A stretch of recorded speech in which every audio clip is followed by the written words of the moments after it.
Nuit noire pour Bruxelles. Dans ce quartier de Laken, les Bruxellois se sont réveillés avec leurs rues bouclées par la police. Ce matin, j'ai vu la police ici. Ils ont mis les rubans de police en disant qu'on ne pouvait pas passer, ni les trams, ni les passagers. Dans la nuit d'hier, à 23h50, des coups de feu ont éclaté rue Strails. Le jeune Gaël, 29 ans, est retrouvé sur place par la police. Il est grièvement blessé par balle. Sa voisine d'en face a tout entendu. C'était juste ici. Et au début, il y a eu un calme. Et puis d'un coup, on a vraiment entendu des gros coups de feu. Au début, on pensait que c'était juste une vitre qui s'était cassée ou des pétards. Mais on s'était vraiment rendu compte que c'était des coups de feu.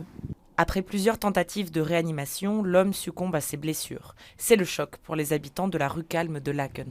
Je l'ai entendu de la fenêtre de ma chambre de ma grand-mère. J'ai eu un peu de stress, j'ai voulu fermer les rideaux et fermer les fenêtres parce qu'on ne sait jamais ce qui peut se passer, quoi. Enfin, moi, personnellement, j'ai préféré fermer les rideaux et pas m'en mêler, quoi. Ça commence à devenir dangereux.